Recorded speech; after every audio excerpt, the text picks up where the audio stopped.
The marketplace was loud with color and indifference. On Karath Prime, the central bazaar sprawled for miles, rows of stalls, glowing fabrics, mechanical trinkets, steaming food pots from dozens of species. The air was thick with spice and smoke. Traders barked prices, hagglers raised voices, and no one paid attention to the small, quiet figure weaving through the crowd. Her name was Elra. Her people, the Velani, were tall and luminous, their skin shimmering with natural hues that shifted in light. They were a proud race, defined by their rituals of mating and bond pairing. But Elra was different. Her shimmer was faint, dull, and uneven. To her clan, she was flawed, neither radiant enough to attract mates nor strong enough to hold status. They called her the Dim One. Orphaned as a child, left without guidance, Elra grew up surviving on scraps, watching others form pairs and build futures while she was left behind. To her own kind, she was invisible. To other races, she was strange. But on that day, in the shadow of the marketplace, someone did see her. A human. James Kieran had been stationed on Karath Prime as part of a trade mission. He was a soldier by training, an engineer by profession, and a wanderer at heart. That afternoon, he walked the bazaar with quiet curiosity, cataloging what tools and alloys the Velani had for potential agreements. He noticed her immediately. Elra crouched near a food stall, trying to barter with nothing but a broken pendant in her hands. The merchant sneered and waved her off. Others glanced at her and looked away. James slowed. Something in her posture, shoulders hunched, eyes lowered, as if she expected rejection, stirred him. He stepped forward.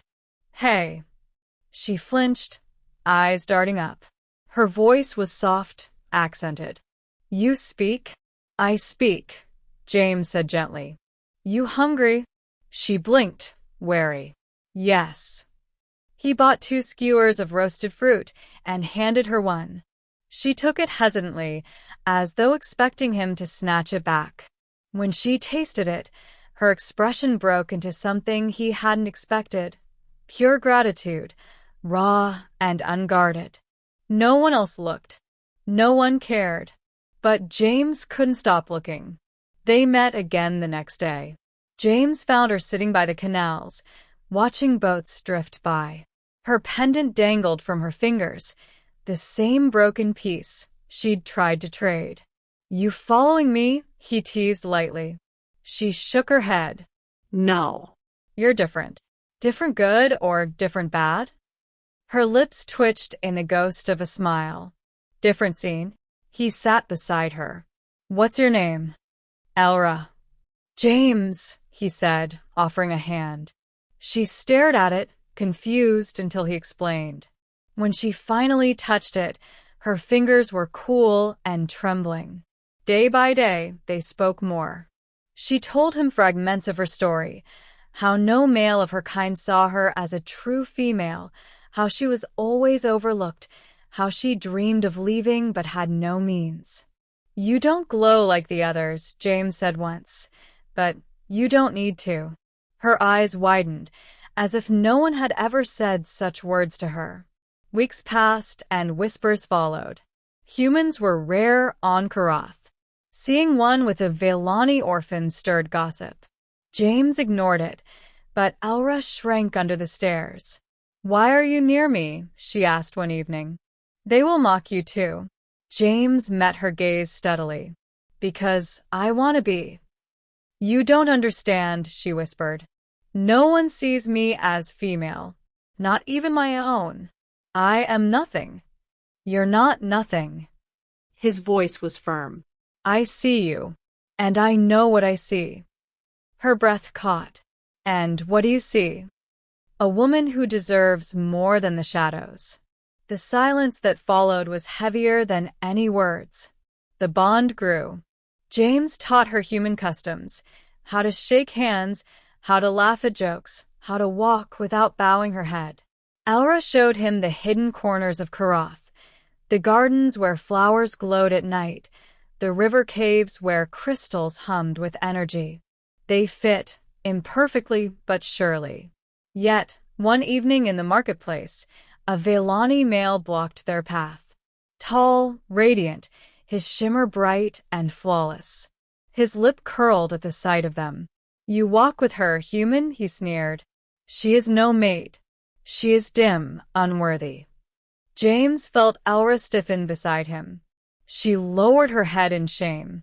But James stepped forward, voice steel. "She's worth more than you'll ever see." The crowd murmured, scandalized. The male spat in disgust and stormed away.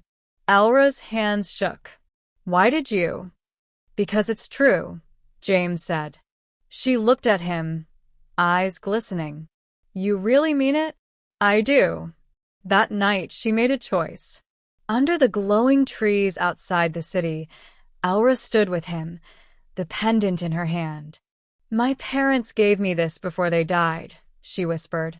"It is broken like me. I thought I would carry it forever as a reminder." She pressed it into his palm. "But you make me feel whole. No one ever did." James closed his hand around the pendant, his chest tight. "Elra," she trembled. "Among my people, bonds are everything. No one wanted me. No one saw me as female. But you want me, don't you?" James didn't hesitate. He stepped closer, brushing his fingers against hers. "Yes, I do." Her eyes filled with tears, not of sorrow, but of something brighter. Their bond was tested soon after. A council of Velani elders summoned them, scandal heavy in the air. "This union is unnatural," one elder declared. "A dim one cannot be raised by human hands into worth." James met their cold stares without flinching. "Worth isn't given by your judgment. It's lived. She's proven hers 100 times over." Elra stood beside him, silent but proud, for once not lowering her head. The elders debated. Whispers filled the chamber. Finally, one elder spoke. "Then let it be her choice."